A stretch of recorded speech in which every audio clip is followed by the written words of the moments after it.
Karnataka news beet exclusive ಸುದ್ದಿಯನ್ನ ರಾಜ್ಯದ ಜನರ ಮುಂದೆ ಇಟ್ಟಿತ್ತು. ಬೆಂಗಳೂರಿನಲ್ಲಿ ಈ ಭೂಗಳ್ಳರ ಹಾವಳಿ ಎಷ್ಟರ ಮಟ್ಟಿಗೆ ಆಗ್ತಾ ಇತ್ತು, ಅದರಲ್ಲೂ ಕೂಡ ಬಿಡಿಎ ಜಾಗ ಒಂದಲ್ಲ ಎರಡಲ್ಲ ಸುಮಾರು 200 ಕೋಟಿ ರೂಪಾಯಿ ಬೆಲೆ ಬಾಳುವಂತಹ ಸರ್ಕಾರಿ ಜಾಗ, ಬೆಂಗಳೂರು ಅಭಿವೃದ್ಧಿ ಪ್ರಾಧಿಕಾರದ ಕೆಳಗೆ ಬರುವಂತ ಜಾಗವನ್ನ ಹೇಗೆಲ್ಲ ಹೊಂಚು ಹಾಕಿ ಅದನ್ನ ಒತ್ತುವರಿ ಮಾಡಿಕೊಂಡ್ರು, ಇಡೀ ಭೂವನ್ನೇ ಅದನ್ನ ಹೆಂಗೆ ಸ್ವಾಹ ಮಾಡಿದ್ರು ಅನ್ನೋದನ್ನ ಎಳೆ ಎಳೆಯಾಗಿ ಬಿಚ್ಚಿಟ್ಟಿದ್ವಿ. ನಿರಂತರವಾಗಿ ಅದ್ರ ಬಗ್ಗೆ ಸುದ್ದಿಯನ್ನ ಬಿತ್ತರಿಸಿದ್ವಿ. ಈಗ ಇಂಪ್ಯಾಕ್ಟ್ ಅನ್ನುವಂತೆ ಆ ಬಿತ್ತರಿಸಿದಂತ ಜಾಗದ ಹಿಂದಿರುವಂತ ಕೈವಾಡ ಯಾರದ್ದು, ಅಧಿಕಾರಿಗಳ ಜಾಣ ನಿರ್ಲಕ್ಷ್ಯನ ಅಥವಾ ದಿವ್ಯ ನಿರ್ಲಕ್ಷ್ಯ ಏನೇನು ಆಯ್ತು ಅನ್ನೋದರ ಆಕ್ರೋಶ ಕೂಡ ಒಂದು ಇಂಪ್ಯಾಕ್ಟ್ ಆಗ್ತಿದೆ ಸರ್. ಮಧ್ಯಾಹ್ನ ನಾವು ಅದು ಸುದ್ದಿ ಬಿತ್ತರಿಸ್ತಾ ಇದ್ದಂಗೆ ಒಂದು ಬೆಂಕಿ ಎದ್ದಿತ್ತು. ಹೌದು, ಸಹಜವಾಗಿ ಯಾರು ಈ ಭೂ ಸ್ವಾಧೀನಕ್ಕೆ ಅವಕಾಶ ಇದ್ದರೂ ಕೂಡ BDA ಅಧಿಕಾರಿಗಳು, ಮುಖ್ಯವಾಗಿ BDA ಅಧಿಕಾರಿಗಳ ನಿರ್ಲಕ್ಷ್ಯತನ ಮತ್ತು ಅವರ ಒಳ ಒಪ್ಪಂದವೋ ಏನು ಅನ್ನೋ ರೀತಿಯಲ್ಲೇ ಎಲ್ಲ ಕಾರ್ಯಾಚರಣೆ ನಡೆದಿದೆ ಇದು. ಹೌದು, ಯಾಕಂದರೆ 78ರಿಂದ 78-79ರಲ್ಲಿ ಈ ಕೇಸು ಶುರುವಾಗಿರುವಂಥದ್ದು. ಚಂದ್ರ ಲೇಔಟ್, ಬೆಂಗಳೂರಿನ ಚಂದ್ರ ಬಡಾವಣೆ ಏನು ಚಂದ್ರ ಲೇಔಟ್ ಏನಿದೆ ಅದರ ನಿರ್ಮಾಣಕ್ಕೋಸ್ಕರ BDA ಅವರು ಒಂದಷ್ಟು ಜಾಗವನ್ನು ಸ್ವಾಧೀನಪಡಿಸ್ಕೊಂಡು ಅದನ್ನು ಅಭಿವೃದ್ಧಿ ಮಾಡಿ ಬಡಾವಣೆಯನ್ನು ನಿರ್ಮಾಣವನ್ನು ಮಾಡ್ತಾರೆ. ಅಂಥ ಸಂದರ್ಭದಲ್ಲಿ ತಗೊಂಡಂಥ ಜಾಗ ಇದು. ಸೊ ಆ ಜಾಗವನ್ನು ಇವತ್ತಿಗೂ ಅನುಭವಿಸ್ತಾ ಖಾಸಗಿ ದರ್ಬಾರ್ ನಡೆಸ್ಕೊಂಡಿರುವಂಥ ಮಾಜಿ MLA BB ರಾಮಸ್ವಾಮಿ ಗೌಡನ ವಿರುದ್ಧವಾಗಿ ನಾವು ಹೋಗಿದ್ದು. ಹೌದು, ಅಧಿಕೃತ ದಾಖಲಾತಿಯನ್ನು ಹಿಡಿದು ಈ ರೀತಿ ದಾಖಲಾತಿಗಳು ಮಾತಾಡ್ತಾ ಇದ್ದಾವೆ, ನೀವು ಹೇಗೆ ಆ ಜಾಗದಲ್ಲಿ ಇನ್ನೂ ಕಾರ್ಯಾಚರಣೆಯಲ್ಲಿದ್ದೀರಿ, BDA ಅವರು ಯಾಕೆ ಕಣ್ಮುಚ್ಚಿ ಕೂತಿದ್ದಾರೆ, ನಿಮಗೂ ಇದಕ್ಕೂ ಸಂಬಂಧ ಇಲ್ಲ ಅನ್ನುವ ಥರನೇ ಯಾಕೆ ಇದು ಮಾಡಿದಿರಿ, ಸ್ವಾಧೀನಪಡಿಸ್ಕೊಂಡಿದ್ದೀರಿ. 2022ರಲ್ಲಿ ಆ ಪೆಟ್ರೋಲ್ ಬಂಕನ್ನು ತೆರವುಗೊಳಿಸಲಾಗಿದೆ. ಎಸ್, ಅದೇ ರೀತಿ ಸುತ್ತಮುತ್ತಲ ಜಾಗವನ್ನು ಸ್ವಾಧೀನಪಡಿಸ್ಕೊಳ್ಳಲಾಗಿದೆ ಅಂತ ಹೇಳಿದ್ರಿ.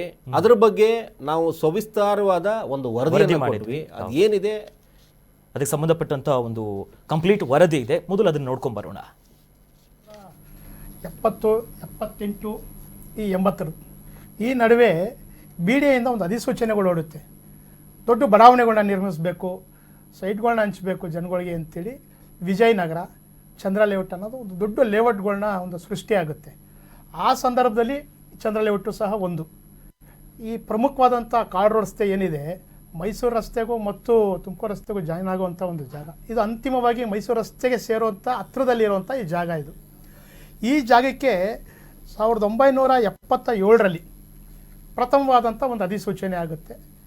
ಬಡಾವಣೆ ನಿರ್ಮಾಣಕ್ಕೋಸ್ಕರ ನಾವು ಈ ಜಾಗಗಳನ್ನೆಲ್ಲ ವಶಪಡಿಸ್ಕೊಳ್ಬೇಕು ಅಂತ ಹೇಳ್ತಾರೆ. ಸುಮಾರು ಅಲ್ಲಿರೋಂಥ ಅತ್ತಿಗುಪ್ಪೆ, ಮಾರೇನಹಳ್ಳಿ, ದಿಟ್ಕೆರಾವ್ನಹಳ್ಳಿ ಈ ಥರದ ಹಲವಾರು ಒಂದು 10 ಹೊಸಳ್ಳಿ ಈ ಭಾಗದಲ್ಲಿ ಇದ್ದಂಥ ಜಾಗಗಳನ್ನೆಲ್ಲನೂ ಸೇರಿಸ್ಕೊಂಡು ಒಂದು ಲೇಔಟ್ನ ನಿರ್ಮಿಸೋಕ್ಕೆ ಹೋಗ್ತಾರೆ.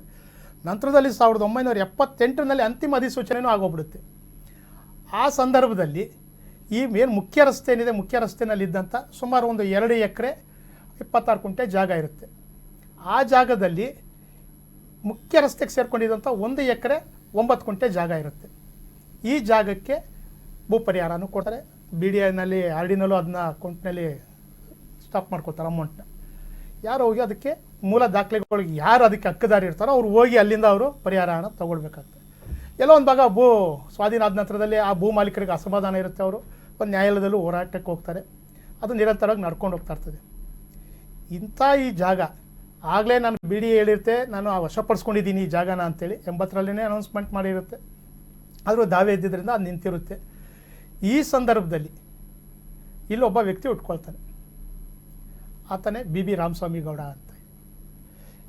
ಈ BB ರಾಮಸ್ವಾಮಿ ಗೌಡ ಮೂಲತಃ ಕುಣಿಗಲ್ನವರು. ಆತ ಬಂದು ಈ ಅವಳಳ್ಳಿ ಏನಿದೆ ಅಲ್ಲಿಗೆ ಅಳಿನಾಗಿರ್ತಾರೆ. ವ್ಯವಹಾರ ರಿಯಲ್ ಎಸ್ಟೇಟು, ರಾಜಕಾರಣ ಎಲ್ಲ ಇರುತ್ತೆ. ಹಾಗಾಗಿ ಏನು ಮಾಡ್ತಾರೆ, ಇವರು ಈ ಜಾಗಕ್ಕೆ ಕಣ್ಣಾಕ್ತಾರೆ. ಆ ಮೂಲಾಧಾರತ ಹೋಗಿ ವ್ಯವಹಾರ ಮಾಡ್ಕೊಳ್ತಾರೆ. ಏನೋ ಒಂದು ರೀತಿಯಲ್ಲಿ ನನಗೆ ಒಂದು ಆವಾಗ ಟೆಂಟ್ ಅನ್ನೋದು ನಡೀತಾ ಇತ್ತು, ಸಿನಿಮಾ ಟೆಂಟ್, ಸಂಚಾರಿ ಚಿತ್ರಮಂದಿರಗಳು ಅಂತ ಹೇಳೋರು. ಅದನ್ನ ನಾನು ನಿರ್ಮಿಸ್ಕೊಳ್ಬೇಕು ಅಂತ ಹೇಳ್ತಾರೆ. ಏನೋ ಒಳ ಒಪ್ಪಂದ ಇಲ್ಲಿ ಎಲ್ಲೋ ಒಂದು ಕಡೆ ನ್ಯಾಯಾಲಯದಲ್ಲಿ ಇರುತ್ತೆ, BDAದಲ್ಲಿ ನೋಟಿಫಿಕೇಷನ್ಸ್ ಆಗಿರುತ್ತೆ. ಆದ್ರೂ ಈ ರಿಯಲ್ ಎಸ್ಟೇಟ್ ಬುದ್ಧಿ ಅಂತ ಹೇಳ್ತೀವಲ್ಲ, ಆ ರೀತಿನಲ್ಲಿ ಬಂದು ಇಲ್ಲಿ ಮೂಗು ತೋರಿಸ್ಕೊಳ್ತಾರೆ. ಅಲ್ಲಿಗೆ ಪ್ರಥಮ ಹೆಜ್ಜೆ ಇವ್ರು ಇಟ್ಕೊಳ್ತಾರೆ.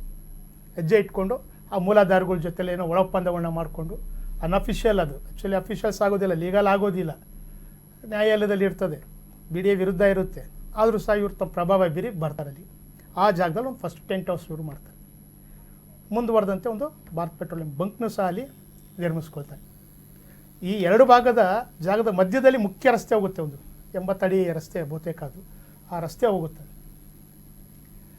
ಸೊ ಇಲ್ಲಿ ಈ ಪ್ರಭಾವಿ ಬಂದು ಕುಂತ್ಕೊಳ್ತಾರೆ ಈ ಜಾಗಕ್ಕೆ. ಆ ಪ್ರಭಾವದಿಂದ ಇವತ್ತಿಗೂ ಅದು BDS ಒತ್ತಾಗಿದ್ರು ಖಾಸಗಿಯವರು ಅನುಭವಿಸ್ಕೊಂಡು ಕುಂತಿದ್ದಾರೆ. ಖಾಸಗಿತನದ ಒಡೆತನದಲ್ಲಿ ಪೆಟ್ರೋಲ್ ಬಂಕ್ ನಡೆಸ್ಕೊಂಡು ಆ ಜಾಗವನ್ನು JV ಕೊಡ್ತೀವಂತೆ ಈಗಲೂ ಕೂಡ ವಿಡಿಯೋ ಚಿತ್ರೀಕರಣ ಮಾಡಿಕೊಂಡು ಮಾರಾಟಕ್ಕೆ ಇಟ್ಟಿದ್ದಾರೆ ಅಂತಂದರೆ ಇದ್ರ ಬಗ್ಗೆ ನಾವು ವಕೀಲರಿಗೆ ಕಾನೂನು ಇದ್ರ ಬಗ್ಗೆ ಏನು ಹೇಳುತ್ತೆ ಸರ್? ಈ ಬಗ್ಗೆ ಕಾನೂನಲ್ಲಿ ಯಾವ ರೀತಿ ಪರಿಗಣಿಸ್ಬೋದು ಈ ಕೇಸನ್ನು? ಈಗಾಗಲೇ 78ರಿಂದನೂ ಭೂ ಸಂಬಂಧಪಟ್ಟಂಗೆ BDA ಹೇಳ್ತಾನೆ ಬಂದಿದೆ, ಕಾನೂನು ಕೋರ್ಟು ತೀರ್ಪುಗಳು ಬಂದಿದ್ದಾವೆ, ಭೂ ಸ್ವಾಧೀನ ಮಾಡಿದೆ ಅಂತ BDA ಹೇಳಿದೆ. ಆದರೂ ಖಾಸಗಿ ಒಡೆತನದ ಪೆಟ್ರೋಲ್ ಬಂಕ್ ಇನ್ನೂ ಚಾಲ್ತಿಲಿದೆ. ಇದನ್ನು ಯಾವ ರೀತಿ ಪರಿಗಣಿಸ್ಬೇಕು ಈ ಕೇಸನ್ನು? BDA ಇಂದ ನೋಟಿಫಿಕೇಶನ್ ಆಗಿರೋದ್ರ ಬಗ್ಗೆ ತಿಳ್ಕೋಬೇಕು. ಫಸ್ಟು BDA ಇಂದ 4-1 ಆಗಿರುತ್ತೆ. 4-1 ಆಗಿದ್ದಾಗ ಅವಾಗ ಬೇಕಾದರೆ ಲ್ಯಾಂಡ್ ಓನರ್ ಹೋಗಿ ನಮಗೆ ಇದನ್ನು ಬಿಡುಗಡೆ ಮಾಡಬೇಕು ಅನ್ನೋದನ್ನು ಕೇಳಬಹುದು. ಆದರೆ ಇದು ಫೈನಲ್ ನೋಟಿಫಿಕೇಶನ್ ಕೂಡ ಆಗಿದೆ. ಈ ಜಾಗಕ್ಕೆ ಫೈನಲ್ ನೋಟಿಫಿಕೇಶನ್ ಆಗಿ ಅವರಿಗೆ ಕಾಂಪನ್ಸೇಷನ್ ಏನು ಕೊಡಬೇಕು ಆ ಹಣನ BDA ನಲ್ಲಿ ಡೆಪಾಸಿಟ್ ಮಾಡ್ತಾರೆ. ಈ ಆಧಾರದ ಮೇಲೆ 2021ರಲ್ಲಿ ಒಂದು ನೋಟಿಸ್ ಕೂಡ ಕೊಡ್ತಾರೆ BDAನವರು. ನಾವು 1980ರಲ್ಲಿ ಅಂದರೆ 28/11/1980ರಲ್ಲಿ ಈ ಜಾಗವನ್ನ ನಮ್ಮ ವಶಕ್ಕೆ ಪಡೆದಿದ್ದೇವೆ ಅಂತ ಹೇಳ್ಬಿಟ್ಟು ಅವ್ರು ಹೇಳ್ತಾರೆ. BDAನವರು ವಶಕ್ಕೆ ಪಡೆದಿದ್ದ ಜಾಗದಲ್ಲಿ 80ರಲ್ಲಿ ವಶಕ್ಕೆ ಪಡೆದಿದ್ದಿದ್ರೆ ಈ ಜಾಗದಲ್ಲಿ ಪೆಟ್ರೋಲ್ ಬಂಕ್ ಯಾರು ನಡೆಸ್ತಾ ಇದ್ರು? BDAನವರು ಆನ್ಸರ್ ಮಾಡ್ಬೇಕಾಗತ್ತೆ ಇದಕ್ಕೆ. ಹಾಗಾದ್ರೆ ಉಳ್ಳವನಿಗೊಂದು ಇಲ್ಲದಿದ್ದವನಿಗೊಂದು ಕಾನೂನ ಇಲ್ಲಿ. ಈ ನೋಟಿಫಿಕೇಶನ್ ನ ಚಾಲೆಂಜ್ ಮಾಡಿ ಹೈಕೋರ್ಟ್ ಹೋಗ್ತಾರೆ. ಹೈಕೋರ್ಟ್ ನಲ್ಲಿ ಅವಾಗ BDA ಪರವಾಗಿ ಆರ್ಡರ್ ಆಗುತ್ತೆ. ಇದನ್ನ ಚಾಲೆಂಜ್ ಮಾಡಿ ಸುಪ್ರೀಂ ಕೋರ್ಟ್ ನಲ್ಲಿ SLP ಹಾಕ್ತಾರೆ. SLP ಕೂಡ ಡಿಸ್ಮಿಸ್ ಆಗುತ್ತೆ. ಹಾಗಿದ್ರೆ BDAನವರು ಇದನ್ನ ಪೊಸೆಷನ್ ತಗೊಂಡಿದ್ದೀವಿ ಅಂತ ಹೇಳ್ಬಿಟ್ಟು ನೋಟಿಸ್ ನಲ್ಲಿ ಹೇಳ್ತಾರೆ. ಆದ್ರೆ ಆಕ್ಚುಲ್ ಆಗಿ ಅಲ್ಲಿ ಬೇರೆ ಈ ಲ್ಯಾಂಡ್ ಗ್ರಾಬರ್ಸ್ ಪೊಸಿಷನ್ ನಲ್ಲಿ ಇದ್ಕೊಂಡು ಅವರು ಜಾಗನ ಇನ್ನೂ ಕೂಡ ತಮ್ಮ ವಶದಲ್ಲಿ ಇಟ್ಕೊಂಡಿರೋದಾದ್ರೆ ಇವರು ಇದಕ್ಕೆ BDAನವರು ಆನ್ಸರ್ ಮಾಡ್ಬೇಕಾಗತ್ತಲ್ವ? ಹಾಗೇನೆ 2022 ಜನವರಿನಲ್ಲಿ BDAನವರು ಒಂದು ಪೇಪರ್ ನೋಟಿಫಿಕೇಶನ್ ಕೂಡ ಕೊಡ್ತಾರೆ. ಪೇಪರ್ ನಲ್ಲಿ ಬರುತ್ತೆ, ಪ್ರಜಾವಾಣಿ ಪೇಪರ್ ನಲ್ಲಿ. ಇಷ್ಟು ಜಾಗಗಳನ್ನ ತಾವು ತಮ್ಮ ಸುಪರ್ದಿಗೆ ತಗೊಂಡಿದ್ದೀವಿ ಅಂತ ಹೇಳ್ಬಿಟ್ಟು. ಹಾಗಾದ್ರೆ ಇದು ಯಾವ ಜಾಗ ತಗೊಂಡಿದ್ದಾರೆ? ಇದು ಹಿಂದಿನ ಕೆಂಪಾಪುರ ಅಗ್ರಹಾರ, ಕೆಂಪಾಪುರ ಅಗ್ರಹಾರ ಅಂದ್ರೆ ಇವತ್ತಿನ ಚಂದ್ರ ಲೇಔಟ್ ಮುಖ್ಯ ರಸ್ತೆ ಇಲ್ಲಿರ್ತಕ್ಕಂಥ ಜಾಗ. ಇದನ್ನ BDAನವರು ಒಂದ್ ಕಡೆಯಿಂದ ಹೇಳುವಂತ ನಾವು ಪೊಸೆಷನ್ ತಗೊಂಡಿದ್ದೀವಿ ಅಂತ, ಕಾಂಪನ್ಸೇಷನ್ ಡೆಪಾಸಿಟ್ ಮಾಡಿದ್ದೀವಿ ಅಂತ. ಇನ್ನೊಂದ್ ಕಡೆ ಹೇಳ್ತಾರೆ ಪೇಪರ್ ನಲ್ಲಿ ನೋಟಿಫಿಕೇಶನ್ ಕೊಡ್ತಾರೆ, ಪೇಪರ್ ನಲ್ಲಿ ಪಬ್ಲಿಕೇಶನ್ ಆಗುತ್ತೆ, ನಾವು ಇಂಥ ಜಾಗನ 2022ರಲ್ಲಿ ತಗೊಂಡಿದ್ದೀವಿ ಅಂತ. 80ರಿಂದ 2022ರವರೆಗೆ ಅವ್ರು ಯಾಕೆ ಪೊಸೆಷನ್ ತಗೊಳ್ಳಿಲ್ಲ? ಕೋರ್ಟ್ ನಲ್ಲಿ, ಹೈಕೋರ್ಟ್ ನಲ್ಲಿ, ಸುಪ್ರೀಂ ಕೋರ್ಟ್ ನಲ್ಲಿ ಕೇಸು BDA ಪರವಾಗಿ ಆಗಿದ್ರು ಕೂಡ ಇಲ್ಲಿವರೆಗೂ ಅವ್ರು ಯಾಕೆ ತಗೊಳ್ತಾ ಇಲ್ಲ? ಇಲ್ಲಿ ಯಾರ ಕೈವಾಡ ಇದೆ ಅನ್ನೋದು BDA ಆನ್ಸರ್ ಮಾಡ್ಬೇಕಾಗತ್ತೆ.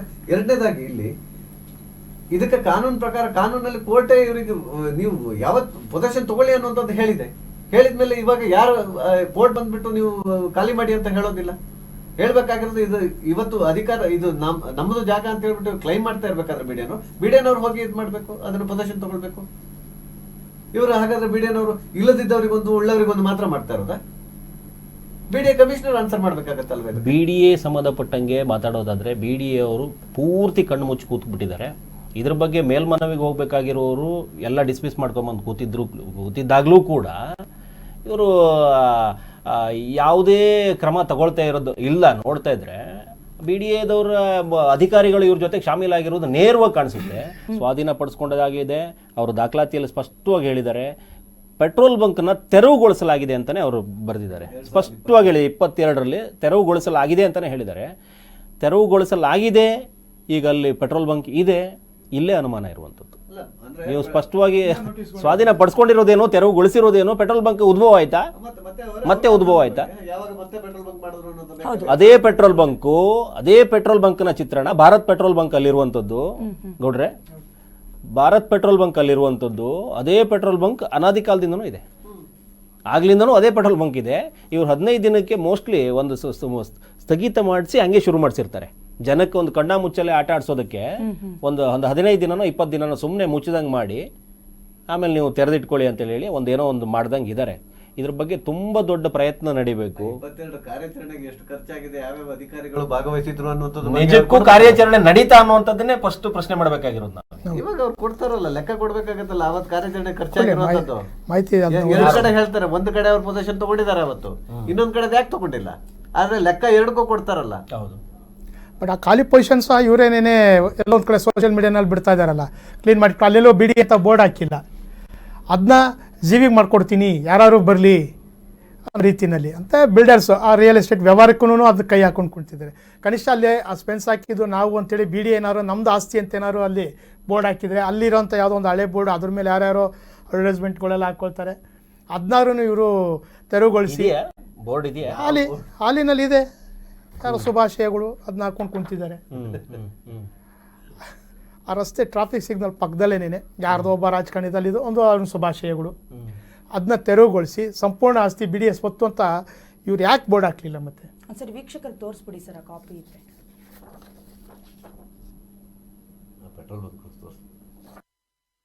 ಎಸ್, ಗಮನಿಸಿದ್ವಿ ಅದರ ಪ್ರಕರಣದ ಹಿನ್ನೆಲೆ ಏನಿದೆ, ದಾಖಲೆಗಳೇನಿದೆ.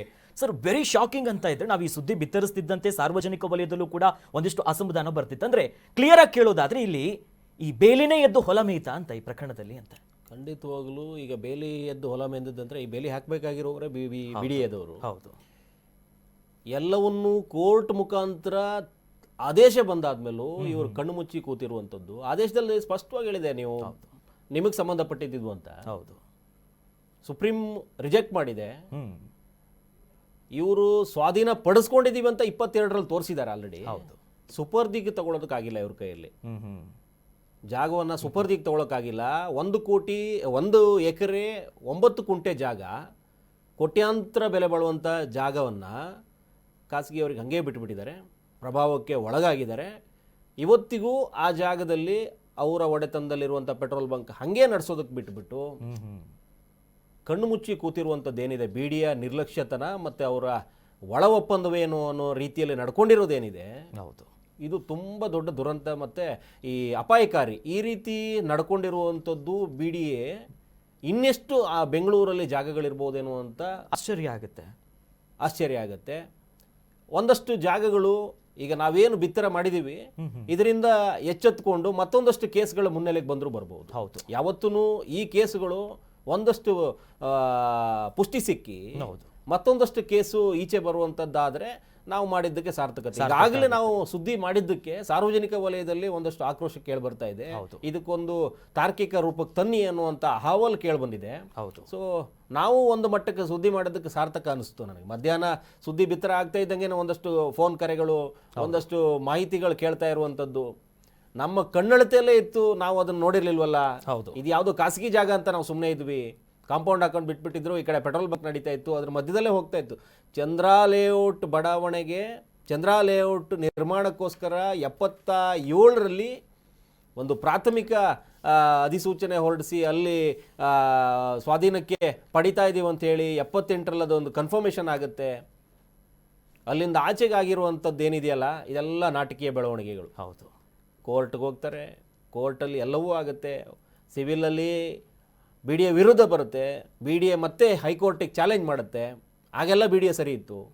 ಹೈಕೋರ್ಟ್ ಬಿ ಡಿ ಎ ಪರವಾಗಿ ಮಾಡುತ್ತೆ, ಬಿ ಡಿ ಎ ವಿರುದ್ಧವಾಗಿ ಇವರು ಸುಪ್ರೀಂ ಒಪ್ಕೊಳ್ತಾರೆ, ಸುಪ್ರೀಮು ರಿಜೆಕ್ಟ್ ಮಾಡುತ್ತೆ. ಆದರೆ ಯಥಾಸ್ಥಿತಿಯನ್ನು ಕಾಪಾಡಿಕೊಳ್ಳಲಾಗುತ್ತೆ. ಅಲ್ಲಿ ಏನು ಪೆಟ್ರೋಲ್ ಬಂಕ್ ಇತ್ತು ನಿರಂತರವಾಗಿ ಅದು ನಡೀತಾನೆ ಬಂತು. ಹೌದು. ಆ ರಾಜಕಾರಣಿ ಏನಿದ್ದಾರೆ, ಮಾಜಿ MLA ಕುಣಿಗಲ್ BB ರಾಮಸ್ವಾಮಿ ಗೌಡ ಅವರ ಮಾಲೀಕತ್ವದ ಪೆಟ್ರೋಲ್ ಬಂಕು ಅಲ್ಲಿ ನಡೀತಾನೆ ಇದೆ. ಈ ಮನುಷ್ಯ ಈ ಇತ್ತೀಚೆಗೆ ಅವರು ಅಥವಾ ಅವರು ಸಂಬಂಧಪಟ್ಟವರು ಏನೋ ಗೊತ್ತಿಲ್ಲ, ಆ ಜಾಗಕ್ಕೆ ಸಂಬಂಧಪಟ್ಟವ್ರು ನಾವು ಅಂತೇಳಿ ಒಂದು ವಿಡಿಯೋ ಚಿತ್ರೀಕರಣವನ್ನು ಮಾಡಿ ಅದರಲ್ಲಿ ತುಣುಕು ಬಿಟ್ಟುಬಿಡ್ತಾರೆ. ಜಾಗ ಜೇವಿಗಿದೆ, ಜಾಯಿಂಟ್ ವೆಂಚರಿಗೆ ಕೊಡ್ತೀವಿ, 38 ಕುಂಟೆ ಅಂತ ಏನೋ ಪರ್ಟಿಕ್ಯುಲರ್ ಹೇಳ್ತಾರೆ. 38 ಕುಂಟೆ ಜಾಗವನ್ನು ಈ ರೀತಿ ಇದೆ ಅಂತ ವಿಡಿಯೋ ಚಿತ್ರೀಕರಣ ಮಾಡಿ ಹಿನ್ನೆಲೆ ಧ್ವನಿ ಕೊಟ್ಕೊಂಡು ಜೇವಿ ಕೊಡ್ತೀವಿ ಅನ್ನೋ ರೀತಿ ಕೊಡ್ತಾರೆ. ನಾನು ಆಗಲೇ ಹೇಳ್ದಂತೆ ಇದು ಒಂದು ಸಣ್ಣ ಟೀಸರು ಟ್ರೈಲರ್ ಬಿಟ್ಟು ನೋಡುವಂಥದ್ದು ಪ್ರಯತ್ನ. ಯಾರು ಬರ್ತಾರೆ ನೋಡೋಣ, ಬಿಡಿ ಎಚ್ಚೆತ್ಕೊಳತ್ತಾ ಅಥವಾ ಬೇರೆ ಯಾರಾದರೂ ಸಂಬಂಧಪಟ್ಟವ್ರು ಬರ್ತಾರಾ? ಈ ರೀತಿ ಪ್ರಚೋದನೆ ಕೊಡುವಂಥದ್ದು, ಏಕಾಏಕಿ ನುಗ್ಗಿದ್ರೆ ಮತ್ತು ಹೆಸರು ಹಾಳಾಗುವಂಥ ಲೆಕ್ಕಾಚಾರದ ಇದ್ದುದರಿಂದ ಈ ರೀತಿ ಮಾಡ್ಕೊಂಡಿದ್ದಾರೆ. ಇವತ್ತು ಆ ವಿಡಿಯೋ ತುಣುಕು ಮತ್ತು ಒಂದಷ್ಟು ಮಾಹಿತಿಗಳನ್ನ ಕಲೆ ಹಾಕಿ ನಾವು ಆ ಭಾಗದಲ್ಲಿ ಸುತ್ತಾಡದ ನಂತರ ಸಿಕ್ಕಿರುವಂಥ ಬ್ರಹ್ಮಾಂಡ ಭ್ರಷ್ಟಾಚಾರ ಏನಿದೆ 200 ಕೋಟಿಯ ಆಸ್ತಿ BDA ಕೈತಪ್ಪುವಂಥ ಹಂತ ಏನಿತ್ತು, ಇವತ್ತು ಸುದ್ದಿಯ ನಂತರ ಅವರಿಗೆಲ್ಲ ಕೈ ಕಟ್ಟಾಗ್ದಂಗೆ ಆಗಿದೆ. ಹೌದು, ಕೈ ಕಟ್ಟಾಗ್ದಂಗೆ ಆಗಿದೆ. ಮೋಸ್ಟ್ ಪ್ರಾಬಬ್ಲಿ ಇಂಥ ಅನೇಕ ಪ್ರಕರಣ ಮುನ್ನೆಲೆಗೆ ಬರೋ ಸಾಧ್ಯತೆಯೂ ಇರುತ್ತೆ. BDAದವರ ನಿರ್ಲಕ್ಷ್ಯಕ್ಕೆ ಕೈ ತಪ್ಪುವಂಥ ಸ್ಥಿತಿಯಲ್ಲಿದ್ದ ಒಂದಷ್ಟು ಆಸ್ತಿಗಳು ಹೌದು, ಸರ್ಕಾರಕ್ಕೆ ಸೇರಿದು ಅಂತಂದರೆ ನಮ್ಮಂಥ ಮಾಧ್ಯಮಗಳು ಮಾಡೋ ಕೆಲಸ ಕರ್ತವ್ಯ ಇದು ಅನ್ನುವಂಥದ್ದು ನಮಗೂ ಒಂದು ಮತ್ತೊಂದಷ್ಟು ಮಾಡೋದಕ್ಕೆ ಪುಷ್ಟಿ ಸಿಗುತ್ತೆ. ಈ ರೀತಿ ಕೆಲಸಗಳು ನಾವು ನಿರಂತರವಾಗಿ ಮಾಡ್ಕೊಂಡು ಹೋಗ್ಬೋದು. ಇದನ್ನೂ ಕೂಡ ಅವ್ರ ಪರಿಗಣನೆ ತಗೊಳ್ಳದೇ ಇದ್ದಲ್ಲಿ ನಾವು ಮತ್ತೆ ಸುದ್ದಿ ಮಾಡ್ತೀವಿ, ಮತ್ತೆ ಮುನ್ನೆಲೆಗೆ ಹೋಗ್ತೀವಿ. ಈ ಆಸ್ತಿಯನ್ನು ಒಂದಿಂಚೂ ಕೂಡ ಭೂಭ್ರಷ್ಟರ ಕೈಗೆ ಸೇರದಂತೆ ನೋಡ್ಕೊಳ್ಳೋ ಪ್ರಯತ್ನದಲ್ಲಿ ನಾವು ನಿರಂತರವಾಗಿರ್ತೀವಿ. ಈಗಾಗಲೇ ಆ ಪ್ರಯತ್ನ ಮಾಡಿದ್ದೀವಿ, ಒಂದು ಸಣ್ಣ ಮಟ್ಟದ ಯಶಸ್ಸು ಕೂಡ ಆಗಿದ್ದೀವಿ. ಯಾಕಂದರೆ ಈಗಾಗಲೇ ಅವ್ರಿಗೆ ಬಿಸಿ ಮುಟ್ಟುವವರಿಗೆಲ್ಲ ಬಿಸಿ ಮುಟ್ಟಿದೆ ಅಂತ ನಮಗೆ ವರ್ತಮಾನ ಬಂದಂಗಿದೆ. ಹೌದು. ಸೊ ಇದು ಮುಂದಕ್ಕೆ ಹೋಗುತ್ತೆ. BDA ಇಲ್ಲಿವರೆಗೂ ಆ ಸ್ವಾಧೀನಪಡಿಸ್ಕೊಳ್ಳದೆ, ಸುಪರ್ದಿಗೆ ತಗೊಳ್ಳದೆ, ಆತನ ಖಾಸಗಿತನದಲ್ಲೇ ಬಿಟ್ಟು ಏನು ಕಣ್ಣ ಮುಚ್ಚಾಲೆ ಆಟ ಆಡ್ತಾ ಇದ್ರು, ಇಂದಿನಿಂದಾದರೂ ಸ್ವಲ್ಪ ಎಚ್ಚೆತ್ತುಕೊಳ್ಳುವುದು. ಸರ್ಕಾರದ ನಿಟ್ಟಲ್ಲಿ BDA ನಿಟ್ಟಲ್ಲಿ ಏನೇನು ಮಾಡಬೇಕು ಅದರ ಕಡೆ ಕ್ರಮ ತಗೊಂಡ್ರೆ ಇಂಥ ಭ್ರಷ್ಟರನ್ನ ಸ್ವಲ್ಪ ಬದಿಗೊರಿಸಿ ನಿಜವಾಗ್ಲೂ ಬೇಲಿಯಾಗೆ ಕೆಲಸ ಮಾಡಲಿ. ಬೇಲಿ ಎದ್ದು ಹೊಲ ಮೇಯೋ ಕೆಲಸ ಮಾಡೋದು ಬೇಡ. ಆ ಸುಪರ್ದಿಯನ್ನು ತಗೊಂಡು BDAಗೆ ಸೇರಬೇಕಾಗಿರೋದನ್ನ ಸ್ವತ್ತನ್ನು ಸ್ವಾಧೀನಪಡಿಸ್ಕೊಂಡು ಸುಪರ್ದಿಗೆ ತಗೊಂಡು ಸರ್ಕಾರಕ್ಕೆ ಸೇರಬೇಕಾಗಿರೋದನ್ನು ಸೇರಿಸಿ ಆ ನಿಟ್ಟಲ್ಲಿ ಇವರಿಂದ ಕೈ ತಪ್ಪಿಸ್ಕೊಂಡು ಸರ್ಕಾರಕ್ಕೊಂದು ಲಾಭದ ದಾರಿಯಲ್ಲಿ ಬರಲಿ ಅನ್ನೋದು ನಮ್ಮ ಉದ್ದೇಶ ಆಗಿತ್ತು. ಅದು ಇವತ್ತು ಸ್ಪಷ್ಟ ಆಗಿದೆ. ಒಂದಷ್ಟು ಯಶಸ್ಸು ಕಂಡಿದ್ದೀವಿ. ಸುದ್ದಿಗೆ ಒಂದು ಸಾರ್ಥಕತೆ ಸಿಕ್ಕಿದೆ. ಸೊ ಇಲ್ಲಿಗೆ ಮಾತ್ರ ಇದನ್ನ ಬಿಡೋದಿಲ್ಲ, ಇಂಚಿಂಚು ಇದನ್ನ ಫಾಲೋ ಅಪ್ ಮಾಡಿ ಯಾರ್ಯಾರು ಅಧಿಕಾರಿಗಳಿದ್ದಾರೆ ಅವರ ಕಿವಿ ಹಿಂಡೋ ಕೆಲಸ ಮಾಡ್ತೀವಿ. ಜೊತೆಯಲ್ಲಿ ಆ ಜಾಗ ವಾಪಸ್ಸು ಸರ್ಕಾರಕ್ಕೆ ಸೇರುವಂತ ಕೆಲಸ ಕರ್ನಾಟಕ ನ್ಯೂಸ್ ಬೀಟ್ ಮಾಡುತ್ತೆ.